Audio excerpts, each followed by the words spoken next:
Assalamualaikum warahmatullahi wabarakatuh. Perkenalkan, nama saya Putri Rahmi dengan NIM C0D024004 dari program studi perpajakan kelas G.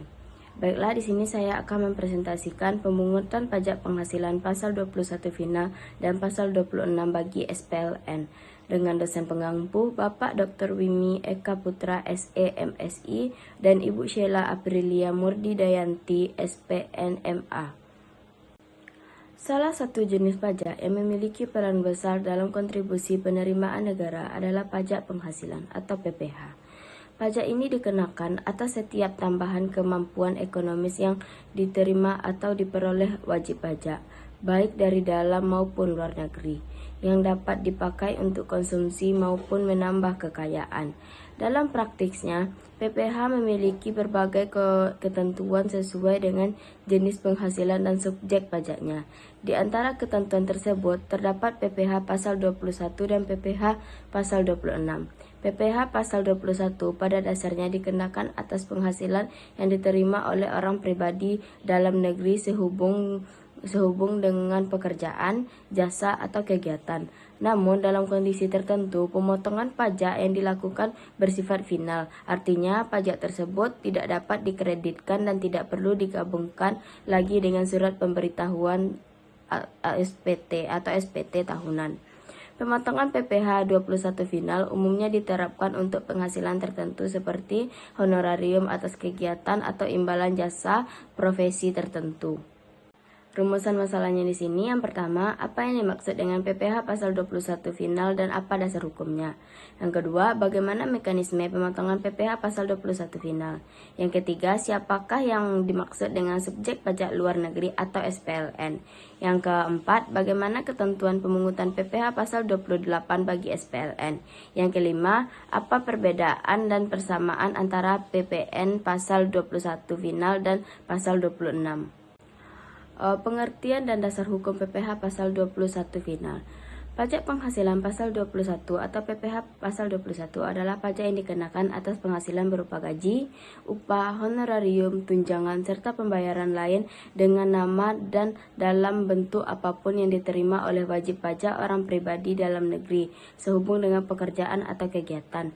Namun, dalam kondisi tertentu, penghasilan yang dipotong PPH pasal 21 bersifat final. Artinya, setelah dilakukan pemotongan, kewajiban pajak atas penghasilan tersebut dianggap selesai, sehingga tidak perlu digabungkan kembali dengan penghasilan lainnya pada SPT tahunan. Beberapa contoh penghasilan yang dikenakan PPH pasal 21 final antara lain, yang pertama, honorarium yang diterima oleh pejabat negara atau pegawai negeri sipil dari panitia kegiatan tertentu.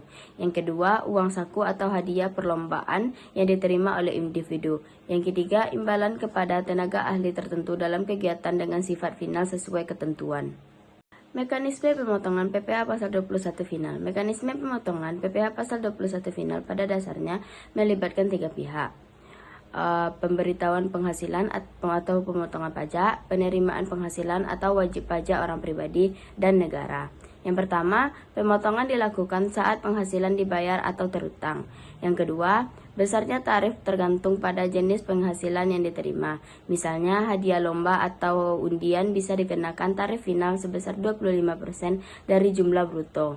Yang ketiga, penyetoran hasil pemotongan dilakukan oleh pemberi penghasilan ke kas negara melalui bank persepsi atau kantor pos. Yang keempat, pelaporan wajib dilakukan setiap bulan melalui SPT masa PPH 21 atau 26 dan sifatnya yang final. Penerimaan penghasilan tidak perlu melaporkan kembali penghasilan tersebut dalam SPT tahunan sehingga administrasi menjadi lebih sederhana. Subjek pajak luar negeri atau SPLN. Subjek pajak luar negeri adalah orang pribadi atau badan usaha yang tidak bertempat tinggal atau tidak didirikan dan tidak berkedudukan di Indonesia, tetapi memperoleh penghasilan dari Indonesia. Berdasarkan Undang-Undang PPH, SPLN terbagi menjadi dua. Yang pertama, orang pribadi luar negeri Misalnya tenaga ahli asing, pembaca seminar, artis internasional, atau konsultan yang bekerja sementara di Indonesia. Yang kedua, badan usaha luar negeri, misalnya perusahaan asing yang menerima royalti, dividen, bunga, atau imbalan jasa dari Indonesia. Kewajiban perpajakan SPLN bersifat withholding tax system, yaitu kewajiban pemungutan dan penyetoran pajak dibebankan pada pihak pemberi penghasilan di Indonesia. Dengan demikian, beban administrasi bagi SPLN relatif kecil, namun penerimaan negara tetap terjamin. Pemungutan PPh pasal 26 bagi SPLN. PPh pasal 26 adalah pajak penghasilan yang dikenakan kepada SPLN atas penghasilan yang diterima dari Indonesia. Tarif umum PPh 26 adalah 20% dari jumlah bruto. Namun, jika terdapat perjanjian penghindaran pajak berganda atau P3B atau tax credit, maka tarif dapat lebih rendah. Jenis penghasilan yang dipotong PPh 26 antara lain dividen yang dibayar oleh perusahaan Indonesia kepada pemotong saham luar negeri, bunga pinjaman yang dibayarkan kepada kredit luar negeri, royalti atas pembangunan hak cipta, paten atau teknologi luar negeri, sewa atau penghasilan lain sehubung dengan penggunaan harta Indonesia, imbalan jasa, honorarium, dan kegiatan lain yang melibatkan SPLN.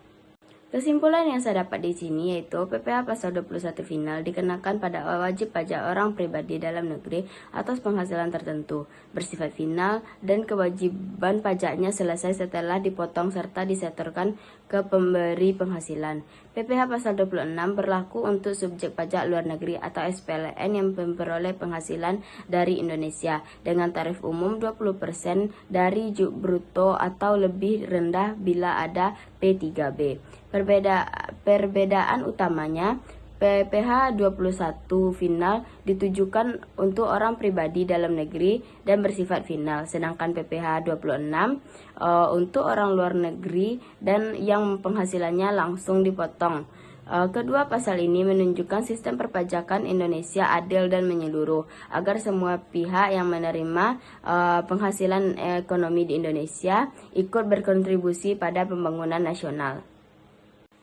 Sekian presentasi yang dapat saya sampaikan. Jika ada salah kata atau salah penulisan, saya meminta maaf dan saya tutup dengan Assalamualaikum warahmatullahi wabarakatuh.